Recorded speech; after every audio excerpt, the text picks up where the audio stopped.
निलेश भोसलेजी तुमच्या पक्षाचे नेते सुरुवातीपासून जवळपास अपघाताच्या दुसऱ्या तिसऱ्या दिवसापासून या सगळ्याबद्दल बोलतात आणि आता जी माहिती समोर येते त्याच्यानंतर तुमची शंका आणखी वाढली आहे का? आणि ज्या 3 संस्था आता चौकशी करतात त्या 3 संस्थांकडून जी माहिती मिळेल ती माहितीवर तुमचा विश्वास असणार आहे का?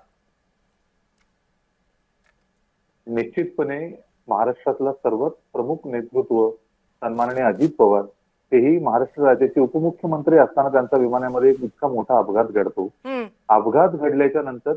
प्रचंड लोकांमध्ये दुःखाची भावना आहे. एक शंकेचं कुठेतरी वातावरण निर्माण झालेलं की इतक्या मोठ्या व्यक्तिमत्वाच्या सुरक्षेबद्दल या राज्य शासनाने किंवा ज्या पद्धतीने केंद्र सरकारच्या डीजीसीच्या मार्फत एव्हिएशन मिनिस्ट्रीच्या मार्फत ज्या सुरक्षाच्या गोष्टी आपण पाळल्या पाहिजे होत्या त्या पाळल्या का गेल्या नाहीत आणि ज्या पद्धतीने लोकांमध्ये शंकेचं वातावरण आहे ते कारण असण्याचंही तथ्यच आहे की आपण जर पाहिलं असेल की मुंबई पोलीस किंवा महाराष्ट्र पोलीस सारख्या छोट्या छोट्या यंत्रणा ज्या आहेत देशाच्या पातळीवर छोट्या असतील, महाराष्ट्रात मुंबईमध्ये निश्चितपणे मोठ्या आहेत. एखादी चोरी झाली तरी फॉरेन्सिक सारखी टीम लगेच तिथे पोहोचते किंवा इतर यंत्रणा लगेच तिथे तातडीने पोहोचतात आणि इतक्या मोठ्या नेतृत्वाचा अपघात झाला की घातपात झाला याचं जर मागच्या 20-22 वर्षापासून राज्य सरकार असेल किंवा केंद्र सरकार असेल कुठलीच गांभीर्याने पावलं उचलत नसेल तर त्याला शंकेचं कारण असण्यामागे मोठं त्याचं पूर्ण जनतेमध्ये त्याचं निश्चितपणे शंकेचं कारण आहे.